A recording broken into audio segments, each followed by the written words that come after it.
Welcome to everyone. TS and AP స్టేట్కి సంబంధించి students అందరూ intermediate first year second year maths subject సంబంధించి అందరు స్టూడెంట్స్ చాలా కన్ఫ్యూజ్ అవుతున్నారు. అందరు స్టూడెంట్స్ మ్యాథ్స్లో అసలు మాకు మార్క్స్ ఎలా ఇస్తారు, మేము పాస్ అవుతాం లేదా, మేము 20కి రాసాం 30కి రాసాం, ఇలా చాలామంది స్టూడెంట్స్ అనుకుంటూ ఉంటారు. సో అసలు మ్యాథ్స్లో మీరు కంప్లీట్గా జస్ట్ క్వశ్చన్లో ఇచ్చిన గివెన్ డాటా రాస్తే ఎన్ని మార్క్స్ ఇస్తారు, క్వశ్చన్లో ఇచ్చిన ఈక్వేషన్స్ కానీ వాల్యూస్ కానీ పుటప్ చేస్తే ఎన్ని మార్క్స్ ఇస్తారు, క్యాలిక్యులేషన్ పార్ట్ మీరు చేసినప్పుడు క్యాలిక్యులేషన్ పార్ట్కి ఎన్ని మార్క్స్ ఇస్తారు, ఇది రాంగ్ అయితే ఎన్ని మార్క్స్ ఇస్తారు, రైట్ అయితే ఎన్ని మార్క్స్ ఇస్తారు, క్యాలిక్యులేషన్ పార్ట్ రాంగ్ చేసినప్పటికీ మీరు ఒకవేళ ఆన్సర్ రాసిన ఎన్ని మార్క్స్ ఇస్తారు, లేదు క్యాలిక్యులేషన్ రైట్ అయ్యి ఆన్సర్ రాంగ్ అయితే ఎన్ని మార్క్స్ ఇస్తారు, జస్ట్ మీరు అటెంప్ట్ చేస్తే క్వశ్చన్ అటెంప్ట్ చేస్తే ఎన్ని మార్క్స్ ఇస్తారు అనేది మీకు క్లారిటీగా ఇప్పుడు నేను చూపిస్తాను. దాని ద్వారా మీకు కూడా ఒక క్లియర్ ఐడియా వచ్చేస్తుంది.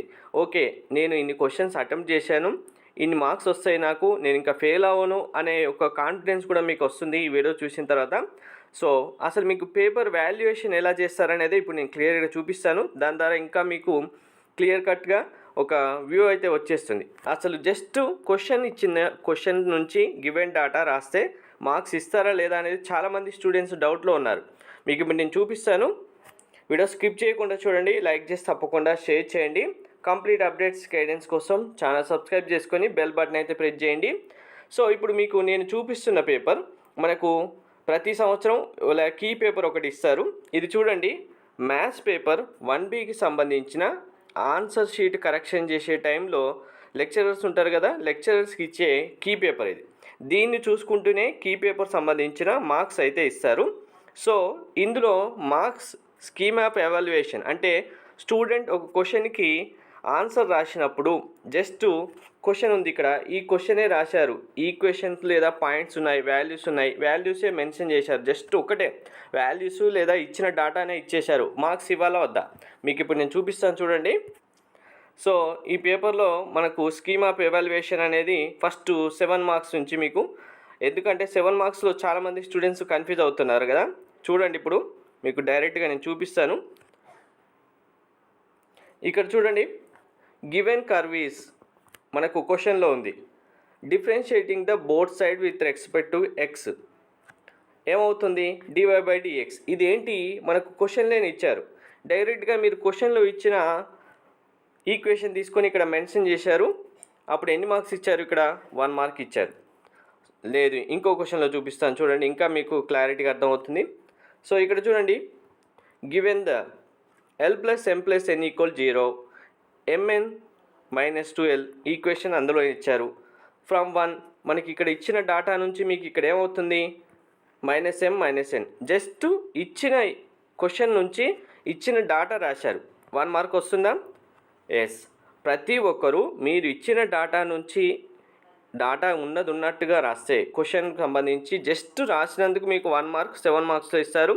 4 మార్క్స్ అయితే కన్ఫర్మ్, హాఫ్ మార్క్ నుంచి 1 మార్క్ ఇస్తారు. మీరెవరు వరి అవ్వాల్సిన అవసరం లేదు. స్కీమ్ ఆఫ్ ఎవాల్యుయేషన్ అనేది చాలా సింపుల్గా ఉంటుంది, మరీ హార్డ్గా ఉండదు. ఎగ్జామినర్ మీరు రాసిన టైంలో ఎలా అయితే మీరు రాశారో వాటికి సంబంధించి ప్రతి దానికి మార్క్స్ అయితే ఇవ్వడం జరుగుతుంది. ఇప్పుడు చూడండి, నెక్స్ట్ ఇప్పుడు ఇక్కడ రాశారు, ఇక్కడ రాసిన తర్వాత సపోజ్ ఇప్పుడు మీకు క్యాలిక్యులేషన్ పార్ట్ చేశారు, ఇక్కడ క్యాలిక్యులేషన్ పార్ట్కి ఎన్ని మార్క్స్ ఉన్నాయి చూడండి, ఇక్కడ వరకు చేసినందుకు 2 మార్క్స్ ఇచ్చారు. నెక్స్ట్ కేస్ 1 మనకు కేస్ 2 ఇవి 2 రాస్తే 1 మార్క్ ఇచ్చారు, 1 మార్క్. లేదు ఇప్పుడు మీరు సపోజ్ జస్ట్ గివెన్ డాటానే ఇచ్చారు, 1 మార్క్ ఇచ్చారు. ఈ క్యాలిక్యులేషన్ పార్ట్ మీరు మిస్టేక్గా అంటే ఇచ్చిన డాటానే కానీ వాల్యూస్ మిస్టేక్ చేశారు, కానీ ఫైనల్గా ఒకవేళ మీరు ఆన్సర్ కనుక కరెక్ట్ వచ్చిందనుకోండి, ఇక్కడ లాస్ట్ ఆన్సరు 1 మార్క్ ఇచ్చేస్తారు. సో ఇక్కడ మీకు క్యాలిక్యులేషన్ పార్ట్ మిస్ అయినా మార్క్స్ వచ్చేస్తాయి, క్యాలిక్యులేషన్ పార్ట్ రాసిన మార్క్స్ వస్తాయి. ఇక్కడ చూడండి ఇంకా క్లారిటీగా, జస్ట్ లెట్ s మనకు క్వశ్చన్లోనే ఉంది, ఇచ్చిన లైన్ ఏంటి ఇక్కడ మెన్షన్ చేసాం, 1 మార్క్ ఇచ్చేశారు. దీని నుంచి let s=0 and 1 intersect the a and b. Just మనకు క్వశ్చన్ చూడగానే సింపుల్గా అర్థమయ్యే లైన్స్ ఇవి. To get the combined equation of o and b homogeneous x=0 with 1. ఈ సింపుల్గా ఈ స్టెప్ రాస్తే అంటే మీరు ఇచ్చిన క్వశ్చన్ ఉంది, క్వశ్చన్లో నుంచి జస్ట్ డాటా రాశారు, డాటా రాసి సింపుల్గా ఇచ్చిన వాల్యూస్ పుటప్ చేశారు, ఇక్కడికే 3 మార్క్స్ వచ్చేస్తున్నాయా? ఎస్. సో అందువల్ల మ్యాథ్స్ సబ్జెక్ట్లో ఎవరు టెన్షన్ పడాల్సిన అవసరం లేదు. మీరు రాసిన ప్రతి క్వశ్చన్కి మీరు జస్ట్ గివెన్ డేటా ఇచ్చిన 1 మార్క్ వచ్చేస్తుంది. ఆ గివెన్ డేటాలో ఇచ్చిన వాల్యూస్ పుటప్ చేస్తే 2 మార్క్స్ 3 మార్క్స్ వచ్చేస్తాయి క్వశ్చన్ బేస్ చేసుకొని. అందులో ఆన్సర్ మిస్టేక్ చేసినప్పుడు జస్ట్ లాస్ట్ ఫైనల్ ఆన్సర్ ఒక్కటి మిస్టేక్ అవుతే 1 మార్క్ మాత్రమే పోతుంది. లేదు క్యాలిక్యులేషన్ పార్ట్ మిస్ చేస్తే 1 or 2 మార్క్స్ పోతాయి. మీకు మళ్ళీ రాసినందుకు 1 మార్క్ ఫస్ట్ వస్తుంది. ఆన్సర్ వాల్యూస్ పుటప్ చేసినందుకు 1 మార్క్ 2 మార్క్స్ వచ్చేస్తాయి. ఫైనల్ ఆన్సర్కి 1 మార్క్ వచ్చేస్తాయి. ఇలా ప్రతి దానికి స్కీమ్ ఆఫ్ ఎవాల్యుయేషన్లో ఎలా అయితే ఇక్కడ మార్క్స్ చూపిస్తున్నానో నీకు ఇవే మార్క్స్ మీకు పేపర్ కరెక్షన్ చేసే టైంలో ఇస్తారు. కాబట్టి ప్రతి ఒక్కరూ మీరు కనుక క్వశ్చన్ పేపర్లో ఉన్న అన్ని క్వశ్చన్స్ కరెక్ట్గా అటెంప్ట్ చేసి జస్ట్ గివెన్ డేటా ఇచ్చుకుంటూ వెళ్తే అందులో వాల్యూస్ పుటప్ చేస్తే కన్ఫామ్గా మీకు మార్క్స్ వచ్చేస్తాయి. మార్క్స్ పాస్ మార్క్సే కాదు, ఎక్కువ మార్క్స్ మీరు ఎక్స్పెక్ట్ చేసిన దానికంటే ఎక్కువ మార్క్స్ వస్తాయి. అందువల్ల ఎవరు టెన్షన్ పడకండి.